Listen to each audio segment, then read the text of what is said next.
Mahabharata, volume 1, capítulo 41, Alianças. O rei Shalya de Madras recebeu novas referentes à iminente guerra. Como irmão da segunda esposa de Pandu, Madri queria secundar seus sobrinhos, os Pandavas. Eles já estabeleceram uma forte amizade com Yudhishthira e anelava vê-lo. Levando consigo suas tropas, deixou sua cidade com destino a Virata. Conforme viajava, o exército de Shalya ocupava uma área de mais de 6 quilômetros quadrados. Com suas armaduras rutilantes e galhardetes esplendorosos, parecia um mar em movimento repleto de pedras preciosas. Eles marchavam vagarosamente em direção a Virata, tremendo a terra e levantando compactas nuvens de poeira. Uma vez informado de que as forças de Madras estavam a caminho de Virata, Duryodhana providenciou-lhes uma recepção régia no caminho. Ele ordenou que fossem erigidos palácios em cenários encantadores, palácios belamente decorados, com pedras preciosas. Corava enviou artistas para o seu entretenimento e ordenou a oferta de melhores comidas e melhores bebidas para todos os homens. Lagos artificiais embelezados por flores de lótus e fontes foram construídos com finos assentos ao redor dos mesmos. Conforme Shalya percorria cada palácio, era saudado por milhares de brahmanas que recebiam com adoração e respeito. Ele então foi conduzido a um palácio que seria apropriado aos deuses. Recebido com honras dignas de Indra, Shalya agradou-se, estimando-se acima do rei dos deuses. Presumindo que o Yudhishthira fizera todos os arranjos, perguntou aos seus criados: onde estão os homens de Yudhishthira? Trazei-os, portanto, desejo retribuir-lhes a recepção. Os criados mostraram-se surpresos. Eles foram a Duryodhana, que permanecera esconso até então. Informaram-lhe tudo, uma vez que a satisfação em Shalya se tornara tão grande que estava disposto a dar até mesmo sua vida. Duryodhana revelou-se. Curvando-se perante seu tio materno, o príncipe Kaurava disse: "Seja bem-vindo. Por favor, instrua-me no concernente a como posso servir-te ainda mais." Foi a vez de Shalya surpreender-se. Ele abraçou Duryodhana e respondeu: "Estou contente com tua recepção. Solicita-me o que acaso desejes." Duryodhana uniu as palmas de suas mãos. "Confere uma auspiciosa bênção ao ilustre homem. Torna-te o líder das minhas tropas." Shalya deu-se conta que fora enganado, mas, movido pela honra, não pôde declinar a pedido de Duryodhana. Ele respondeu: "Está decidido. O que mais desejas?" Duryodhana se disse ausente de outro desejo. Com júbilo ecoou as palavras de Shalya. Está decidido. Desapontado com a realidade do que agora se oporia aos Pandavas na batalha, Shalya disse: "Ó rei, melhor entre os homens, volta a Hastinapura, logo me verás em tua capital. Mas primeiramente desejo ter com Yudhishthira, então juntar-me-ei ao teu exército." "Podes ir, mas por favor retorna sem demora, porquanto dependo de ti. Não esqueças de tua promessa." Após se abraçarem, Shalya prosseguiu para Virata. Lá encontrou-se com os Pandavas, que o saudaram respeitosamente. Após o abraçar, ofereceram-lhe um belo assento. Shalya fitou seus sobrinhos em olhos transbordantes em alegria. "É felicidade ver-vos dispostos, saudáveis após o exílio que fostes submetidos. Como vós, heróis, vivestes estes últimos 13 anos? Nada senão misérias é o que prova alguém que perde um reino. Agora, porém, vosso sofrimento causado pelo filho de Dhritarashtra findar-se-á quando matardes vossos inimigos." Shalya olhou para o Yudhishthira sentado aos seus pés. "Ó grande devoto de Deus, ninguém jamais viu sequer um traço de ganância em teu caráter, como os reis rishis de tempos remotos. Exibis com autocontrole, perdão, veracidade, não violência e todas as outras qualidades que são raras neste mundo. És generoso, terno, religioso, apegado à retidão. Ó principal dentre os reis, é-me fortunoso poder presenciar vossa majestade finalmente livre de dificuldades." Shala então narrou ao Yudhishthira seu encontro com Duryodhana e sua promessa ao príncipe Kaurava. Conquanto desapontado, Yudhishthira concordou que aceitar era uma questão de honra. Ele disse: Seu rei, procedestes corretamente a oferecer um favor quando satisfeito em teu coração. Porque não tinhas escolhas, não te critico o que fizestes. Contudo, tenho um pedido. Podes prestar-nos um grande auxílio na vindoura guerra contra nossos primos. É sabido que és um quadrigário irrivalizável neste mundo. E não tenho dúvidas que quando se der a batalha entre Aros e Karna, será solicitado conduzir a quadriga de Karna. Nesse momento deves fazer tudo o que esteja dentro de teu alcance para desencorajar Karna e reduzir seu vigor por embate. Malgrado impróprio, pedir-te isso, herói, peço devido a temer o filho do Suta. Temos que derrotar por todo e qualquer meio aquele homem desvirtuado. Shala sentiu-se feliz pela possibilidade de ainda fazer algo por Yudhishthira. Nada obstante, forçado a lutar por Duryodhana, quando informado acerca do exílio dos Pandavas, muito se afligira. Era ultrajante que os Kurus houvessem permitido semelhante coisa. Seu cunhado Pandu ver-se-ia mortificar se estivesse vivo. Como os Kurus podiam esperar alguma boa fortuna após haverem ofendido homens do nível dos Pandavas e após haverem insultado uma mulher como Draupadi?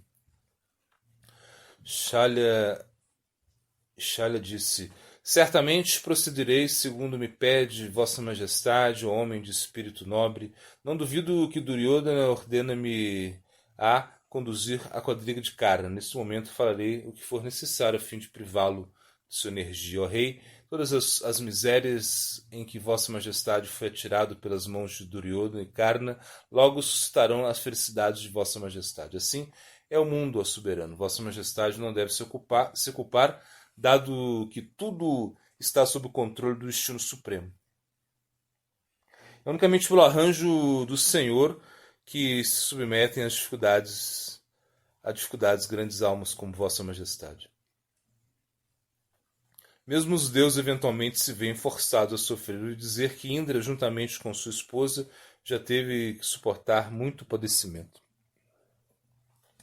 Após conversar com os Pandavas por horas, fez chegado o momento de Shalya partir. O Yudhishthira novamente adorou com uma devida honra e lembrando de sua promessa. Garantindo ao Yudhishthira que faria tudo o que pudesse de modo a assistir-lhe, Shalya despediu-se dos Pandavas e rumou para Hastinapura. Logo após a partida de Shalya, Satyaki retornou a Dwarka, trazendo consigo um vasto exército de quadrigas, cavaleiros, elefantes e infantaria. Portando machados de batalha, espadas, chuços, amentos, martelos de guerra, clavas, massas e arcos de toda parte, as tropas pareciam nuvens relampejantes. Um Akshorhini completo em número fundiu-se nas forças de Yudhishthira com um rio desaguando no mar. Um após o outro, diferentes reis se juntaram a Yudhishthira. Dhritasketu, o rei dos Chedis, chegou com outra divisão Akshorhini, como fizera o rei de Magadha, Jaitsena. Os dois reis, Pandya e Virata, também dispuseram cada um Akshorhini de poderosos guerreiros. Finalmente, Drupada trouxe suas forças reunidas de várias terras e lideradas por seus dois filhos, que somavam 2 Akshorhinis completos. Transcorridos apenas 2 meses, 7 Akshorhinis estavam prontas em Virata para lutar pelos Pandavas. Em Hastinapura, vários outros reis chegavam em auxílio de Duryodhana. As tropas reunidas resultaram em 11 Akshorhinis. Soldados apinharam tão imensamente Hastinapura e suas regiões circundantes que não haveria praticamente nenhum espaço livre para ir parte alguma. Duryodhana providenciara uma vasta multidão de Vaixas e Shudras, maior em número do que os próprios guerreiros, a fim de garantir que os soldados recebessem suficientes cuidados enquanto aguardavam pela ordem de marchar para o combate. Tudo que restava ser feito era se encontrarem com os Pandavas e os seus emissários. Se nenhum acordo se mostrasse possível, Duryodhana não planejaria nenhum acordo. A guerra teria início, os Kurus, informados de que o mensageiro estava a caminho, aguardavam ansiosamente. O sacerdote Drupada chegou a Hastinapura logo após as tropas se haverem reunido. Conforme avistava a cidade ao longe, viu os soldados acampados por toda parte, como muitas nuvens advindas à superfície. Entretanto, entrando em Hastinapura, cortou as multidões e chegou ao palácio de Dhritarashtra, onde foi recebido pessoalmente pelo rei, juntamente com Bhishma e Vidura. Eles levaram-no diretamente à corte real, após adorarem-no com árgia e outras oferendas. Invitaram-no a discursar para a assembleia. Olhando ao redor para os muitos reis e ministros sentados no grande salão de Dhritarashtra, o sacerdote disse: Como sabem todos vós, Dhritarashtra e Pandu são irmãos, por consequência sua reivindicação do seu reino paterno é igual.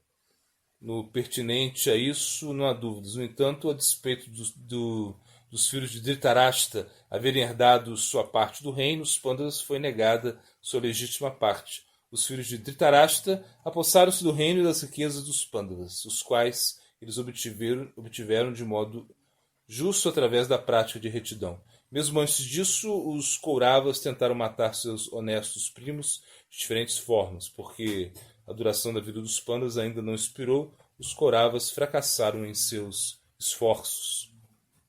Malgrado tudo isso, Yudhishthira não nutre nenhum ódio contra eles, senão que aceitou todas as tribulações sem se queixar. Agora tudo o que deseja é a restituição de sua legítima propriedade, embora haja vivido as mais severas aflições nessa corte, na floresta, em Virata, não anseia guerrear. O sacerdote estrenciou-se uma pausa e olhou para Dhritarashtra. O rei cego contorcia inquieto em seu trono, feixes de luz solar adentravam pela janela e treliças inundando sua expressão de desconforto. Ao lado, Bhishma e Vidura lentamente balançavam a cabeça, rememorando mais uma vez o terrível dia em que os filhos de Pandu haviam sido expulsos para a selva. Eles olhavam atentamente para o sacerdote conforme prosseguia. Os Pandavas desejam um acordo pacífico, eles não querem reaver o que é deles por direito mediante a destruição do mundo. Ignorando suas dificuldades ao longo dos últimos 13 anos, estão dispostos a viver em amizade com seus primos. O reino deles, no entanto, tem de ser restituído. Eles reuniram 7 Akshorines e estão prontos para o enfrentamento. Conquanto disponhais de uma força maior, não vos deveis considerar mais poderosos, haja vista que os Pandavas contam com Krishna ao seu lado, ele cujos poderes são inconcebíveis. Também os amparam Drupada, Pandya, Drishtadyumna, Shikandi e outros imponentes monarcas. Cada um dos irmãos dos Pandavas é um Maharata. Arjuna sozinho excede a força de todo o vosso exército, ó descendentes de Bharata. Que homem ousaria afrontar Dhananjaya quando este se apresentar disposto à guerra com sua quadriga conduzida pelo imortal Keshava? Portanto, agi segundo a virtude, devolvei o que deve ser devolvido, não percais esta chance que se faz disponível a vós. Bom, a assembleia manteve-se calada. Quando o sacerdote finalizou o seu verbo, o olhar de todos voltou-se a Dhritarashtra, dado que ele era o que cabia responder. O rei Kuru nada disse. Duryodhana sorriu e relanceou Karna. Aquele velho sacerdote estava perdendo seu tempo, visto serem possuidores de uma força militar quase 2 vezes maior do que aquela dos Pandavas, onde estava a possibilidade de darem algo ao Yudhishthira. O príncipe Kaurava olhou ao redor para a assembleia dos reis e ministros em silêncio. Bhishma quebrou o silêncio. Ele agradeceu ao sacerdote e elogiou com palavras gentis. Então ele disse: ó erudito, é motivo de felicidade os Pandavas estarem bem e haverem conseguido o apoio de muitos reis. É especial motivo de felicidade Damodara Krishna haver tomado seu partido é grande motivo de felicidade, que desejam agir virtuosamente e desejam a paz. Dissestes a verdade. Tuas palavras são afiadas em consonância com sua posição de Brahmana. Todos os Pandavas se submeteram a muitas perturbações e certamente têm o direito à riqueza do seu pai. Sequer o portador do raio poderia impedi-los de seu direito. O que dizer daqueles que portam apenas arcos? Há pouca dúvida, como dissestes, de que Arjuna sozinho seja capaz de derrotar nosso exército, porquanto lhe é possível se opor a todos os três mundos. Karna colocou-se a pé repentinamente, capturando o olhar de Duryodhana, vociferou contra o sacerdote, interrompendo Bhishma, insolentemente. Ó Brahmana, estás a perder o tempo de tua pessoa, o Yudhishthira foi derrotado de maneira justa e exilado segundo seu voto. Sequer acredito que o tempo prescrito haja findado. Por que então exigem os Pandavas o seu reino? Duryodhana não há de conceder sequer um centímetro de terra movido por temor, mas por virtude poderia obsequiar toda a terra. Que os Pandavas primeiramente cumpram sua palavra, então venham humildemente perante o Duryodhana, que indubitavelmente lhes considerará refúgio. Se optarem pelo abandono da retidão e buscarem por um embate, entretanto encontrar-se-ão unicamente com pesar. O olhar de Karna era repleto de raiva. Tanto ele quanto Duryodhana se recusavam a aceitar que os Pandavas haviam concluído seu voto. Eles desacreditavam nos cálculos astronômicos de Bhishma. De acordo com suas próprias avaliações, ainda restavam alguns meses. Duryodhana sequer considerava negociar com os Pandavas. O príncipe mostrava concordância com a cabeça à medida que seu amigo pronunciava. Bhishma voltou-se para Karna. Filho de Radha, por que tanto falas? Não te recordas como durante a peleja no reino de Matsya, Arjuna derrotou sem qualquer auxílio todos os nossos principais guerreiros, inclusive a tua pessoa? Viste a bravura de Arjuna o bastante. Se não nos orientarmos segundo os dizeres desse Brahmana, todos nós haveremos de ser mortos. Alguns dos reis presentes concordaram com Bhishma, ao passo que outros louvaram Karna.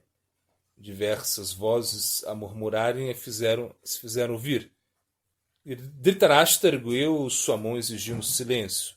Ele censurou a Karna, em seguida confrontou Bhishma. Então endereçou-se à Assembleia. Em minha opinião, Bhishma falou apropriadamente. Ele fala em prol do nosso interesse, do interesse do mundo inteiro. Preciso de tempo para deliberar. Que a Assembleia seja suspensa. O Brahmana vai-se de volta aos Pandavas e diz que em breve enviarei Sanjaya com minha resposta. Depois de adorado pelos Brahmanas, da corte de Dhritarashtra, o sacerdote deixou a Assembleia. Todos então retornaram para suas respectivas residências. Deixando Dhritarashtra sozinho com seus servos pessoais, o rei cego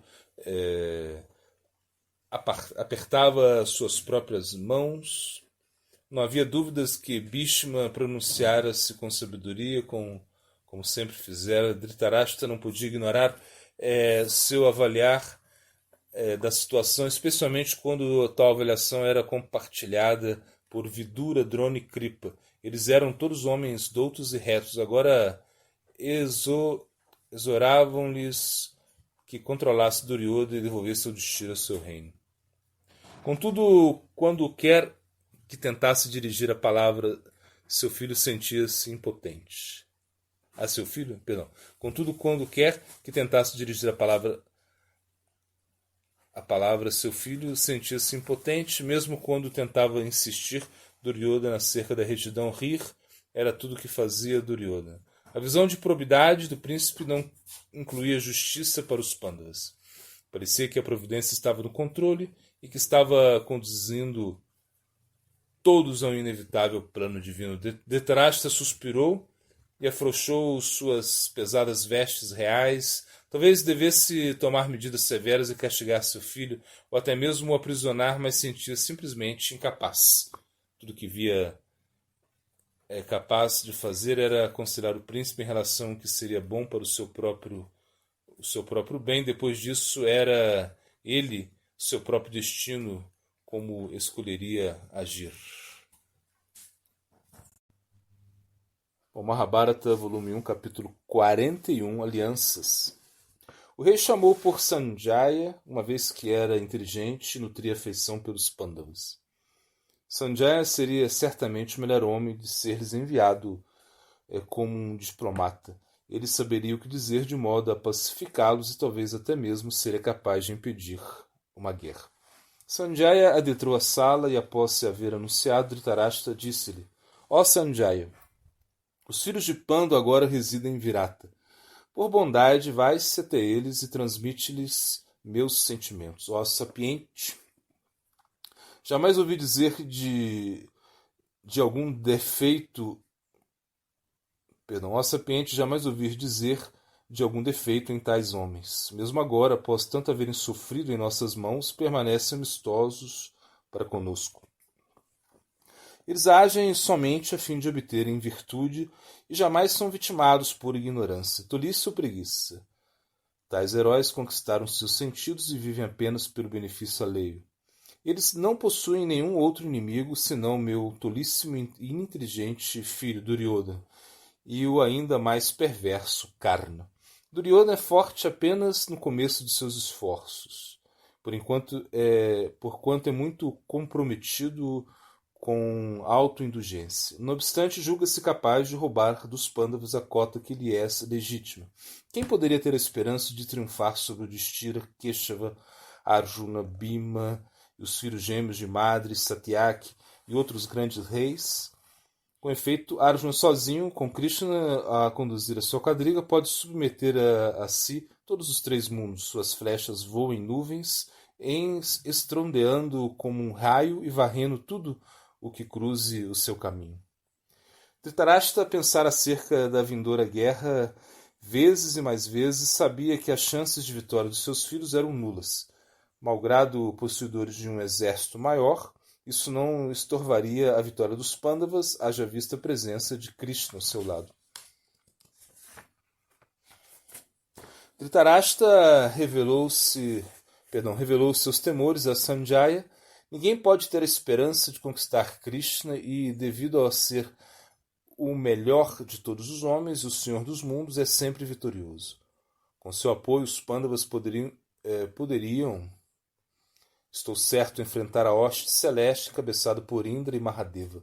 Meramente ele e Arjuna já exibiram seu poder em Kandava. O que então podemos esperar, uma vez que estejam juntos de Bhima e os gêmeos? Nossas tropas já devem ter sido devastadas. O poder dos Pandavas é inestimável. Ó Sanjaya, permite-me dizer-te acerca dos demais monarcas que se reuniram em defesa de sua casa.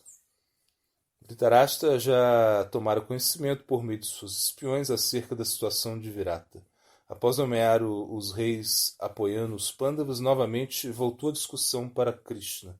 Era Krishna quem ele receava, considerava quão facilmente matou os vigorosos Shishupala, Naraka, Kansa e tantos outros. Ele é certamente Vishnu encarnado. Meditando no poder de Krishna e nos feitos de Vishnu em eras pretéritas, não encontro paz. Ó filho de Gavalgani. Talvez a única pessoa que eu tema ainda mais seja o Yudhishthira. Não receio ninguém como o receio, haja vista que por muito tempo praticou austeridades e dedicou-se à virtude. Quem quer que seja objeto de sua ira há de ser consumido como a erva atirada ao fogo. Sua causa ser justa também é um motivo de temor. Portanto, encerrou. Parte em um carro veloz ao encontro do elevadíssimo Pandava e fala-lhe palavras afetuosas e amáveis. Dize-lhe que desejo paz e acederei a qualquer pedido que me apresente. Indaga-lhe no que diz respeito ao seu bem-estar e àquele de seus amigos e seguidores. Dize o que quer que consideres apropriado para a promoção dos interesses de nossa linhagem. Não profiras nenhuma palavra que suscite hostilidade. Sem oferecer garantia de que os Pandavas recobrariam seu reino, Dhritarashtra entregou sua mensagem a Sanjaya, pedindo que partisse sem qualquer demora. A mensagem de capítulo 42, a mensagem de Dhritarashtra. Os Pandavas estavam sentados sozinhos com Krishna quando foram informados acerca da chegada de Sanjaya. Yudhishthira solicitou que fosse trazido à presença deles de imediato, antes que o recebeu calorosamente. Sanjaya curvou-se perante Krishna e todos os irmãos. Uma vez sentado, disse ao Yudhishthira: é-me regozijante, ó rei, ver Vossa Majestade em boa saúde, entre amigos, rodeado pelos irmãos de Vossa Majestade e pelo ilustre Krishna. Vossa Majestade parece Indra. O idoso e o sábio Dhritarashtra pergunta sobre o seu bem-estar de Vossa Majestade, bem como acerca da esposa e dos demais parentes de Vossa Majestade. Após dizer que tudo estava bem, indagar reciprocamente sobre o bem-estar dos Kurus, Yudhishthira disse: os Kurus ainda se lembram de nós? Lembram-se do poder incomparável de Arjuna, do fato de que domina a técnica de atirar com o seu arco 60 flechas de uma vez? Lembram-se do imponente Bhima, capaz de fazer todo o exército tremer quando empunha sua massa? Lembram-se dos gêmeos, que conquistaram muitíssimas regiões na terra mediante a força de seus braços? Certamente os filhos de Dhritarashtra não se esqueceram da derrota em que se encontraram em Daitavana, quando Bhishma e Arjuna os libertaram. Embora estejamos dispostos a sermos seus amigos e dispostos a vivermos em paz, há receio que isso não ocorrerá. Ai de mim, Sanjaya, parece não existir uma maneira de fazer com que Duryodhana ceda em algo, malgrado todos os nossos esforços. A verdade é precisamente como retrata Vossa Majestade.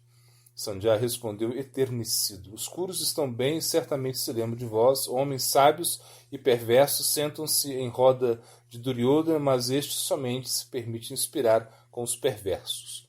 A conduta dele para convosco é certo censurável. Dhritarashtra deplora sinceramente o comportamento de seu filho. Com efeito, o idoso rei frequentemente suspira enquanto sentado, perdido em pensamentos de compunção pelo tratamento que vós, irmãos, recebestes nas mãos dos Kurus. Ele consultou Brahmanas e sabe que conspirar contra amigos é o pior de todos os pecados. Tudo o que deseja o rei é restabelecer duradoura paz entre todos nós. Sim, os Kurus se lembram de vosso poder. É um mistério como homens com vosso caráter sejam forçados a sofrer tão imensamente. Mas temos por certo que jamais haverão de abandonar a virtude em favor do prazer. Ao Yudhishthira, ó rei, destituído de inimigos, peço a Vossa Majestade que me ouça transmitir a mensagem de Dhritarashtra. Yudhishthira pediu a Sanjaya que compartilhasse a mensagem antes que todos os reis se reunissem na corte de Virata. O quadrigário então colocou-se de pé entre eles e curvou-se antes de falar. Ofereço-vos meus respeitos. Dhritarashtra enviou-me aqui de modo a dizer que ele deseja paz. Ele pergunta sobre o seu bem-estar e requesta com toda sinceridade que haja paz entre nós. Assim ele falou: os filhos de Pandu são todos honrados, incapazes de um alto malfazejo. Yudhishthira é compassivo, generoso e perdoador e age unicamente para o bem-estar de todos os seres. Como poderia ser responsável por um ato que acarretaria a destruição de todos, que é pecaminoso e que conduzirá a todos para o inferno, um ato que produzirá o mesmo resultado, independente de quem seja exitoso. Benditos aqueles que preterem os próprios interesses em favor daqueles de seus primos. São verdadeiros filhos, bem-querentes e amigos dos Kurus, aqueles dispostos a sacrificarem seus interesses pessoais em prol da dinastia. Krishna sorriu e os reis se entreolharam. A mensagem de Dhritarashtra era clara, mas ouviram Sanjaya esclarecê-la ainda mais. Se fordes exitosos na subjugação dos Kauravas, ó filhos de Kunti, e assim retomem o vosso reino, que ganhareis, havendo ceifado a vida de vossos parentes, vossa vida, a morte, perecer-vos-á. Perecer-vos-á. Isso. Qual será o resultado de uma batalha em que heróis como vós, Keshava, Satyaki, Chaitanya e outros, confrontem Drona, Bhishma, Kripa, Ashvatthama e os guerreiros Kurus? Completa aniquilação é o que resultará. Não haverá bem algum para nenhum dos lados. É difícil acreditar que os Pandavas seriam capazes de causar tamanha devastação. Com as palmas das mãos unidas, caio aos pés de Krishna e do ancião Drupada. Atirando-me sobre vosso abrigo, rogo que tudo fique bem entre os Kurus e os Pandavas. Se alguém isto vos pedistes, abandonaríeis a vida? Por que então não procederiam de modo a preservar todos esses guerreiros? O salão se manteve em silêncio. Yudhishthira aguardou Sanjaya acomodar-se em seu assento e disse suavemente: O que eu disse que te fez pensar que eu desejaria uma guerra, Sanjaya? Quem seria semelhante homem tão maldito pelos deuses que escolheria a guerra quando possível a paz? Os filhos de Kunti agirão unicamente consoante a virtude, e destarte levarão a felicidade a todos. Aqueles que vivem de acordo com os ditames dos sentidos seguem um caminho que conduz à miséria.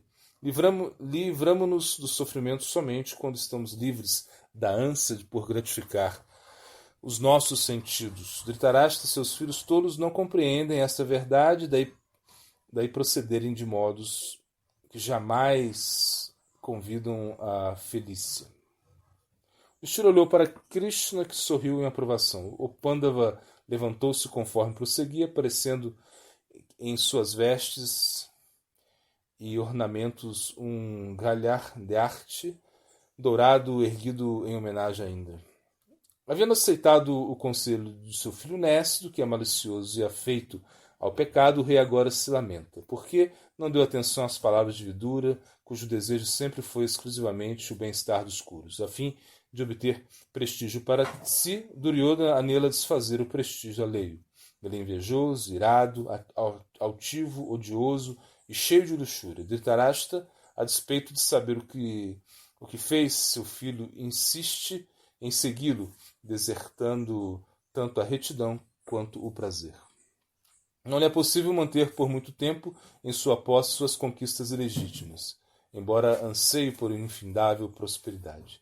Ele e seu filho desejam reinar a terra sem oposição. Nada ouvimos a indicar que hajam mudado de postura. Ó Sanjaya, agora considera toda riqueza nossa como legitimamente deles.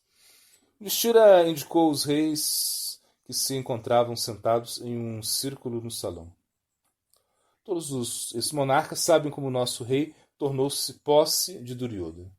E ele e seus irmãos, juntamente com o desarrosado Karna, julgam poderem derrotar-nos em batalha. Obviamente, não viram a Arjuna com seu Gandiva arqueado em seu limite, tampouco viram a Bhima brandindo em sua massa os gêmeos com suas espadas nas mãos. Sanjaya é de seu saber as dificuldades que nos causaram os Kurus. Nada obstante, concedo-lhes meu perdão. Que haja paz entre nós, que devolvam Indraprastha a mim e mantenham Hastinapura como propriedade sua. Dhritarashtra deve restituir o que é nosso por direito. Sanjaya fez chegar a mensagem de Dhritarashtra, mas desejou então falar por si mesmo. Estava surpreso em ver o tão frequentemente pacífico Yudhishthira tão inclinado à guerra. Não é possível haver dúvidas que Vossa Majestade é adepto à virtude, ó Rei dos homens, porque Vossa Majestade deseja destruir os Kurus. A morte pode vir a qualquer momento. É conveniente a todo homem manter-se fixo no caminho da verdade. Ninguém deve sequer pensar em pecado, pois isso o pode imediatamente atirar ao inferno. Ó Bharata, se os Kurus não devolverem o reino a Vossa Majestade sem guerra, não seria melhor a Vossa Majestade vir como mendicante a buscar a destruição deles? Com efeito, Vossa Majestade poderia viver alegremente com Krishna e os Jadavas. O desejo por riqueza é o inimigo da probidade. Um homem sábio deve despojar-se por completo de riquezas. Aquele que renuncia os desejos vive de modo simples, como o sol, apesar de destituído de tesouros, torna-se famoso neste mundo. Em contrapartida, aquele que é escravo do desejo, mesmo se obtém a terra, vê-se arruinado. Como servo íntimo de Dhritarashtra, Sanjaya queria cumprir sua missão para garantir a paz.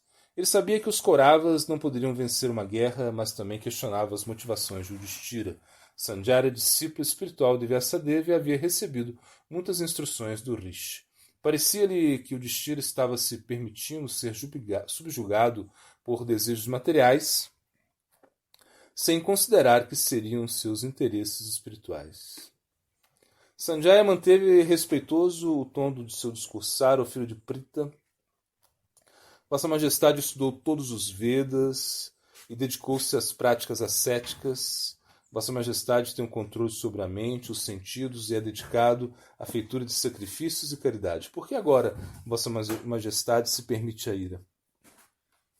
Vossa Majestade já é famoso neste mundo como um homem que observa os mais elevados princípios. Vossa Majestade presidiu Rajasuya e dadivou centenas de milhares de brahmanas. Ó rei, não permita que haja sido em vão, cometendo agora um grande pecado. Vossa Majestade não deve agir impelido pela malícia, destruindo destarte os resultados do ascetismo e do sacrifício de Vossa Majestade. A clemência é seguramente melhor para Vossa Majestade, e não a felicidade granjeada a custo da vida de grandes homens. Que felicidade Vossa Majestade acredita poder desfrutar, uma vez que Vossa Majestade e os irmãos de Vossa Majestade hajam matado os próprios parentes?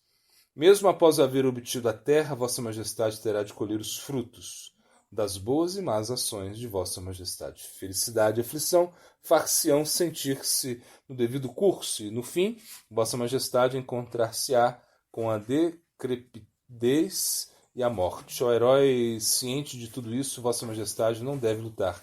Se os conselheiros de Vossa Majestade incitam a fazê-lo, Vossa Majestade deve rejeitá-los. Não desista do caminho que conduz ao mundo dos deuses e além. Sanjaya sentou-se novamente. O Yudhishthira ponderou antes de responder. O som cascateante das fontes incrustadas de pedras preciosas nos jardins se fazia ouvir gentilmente.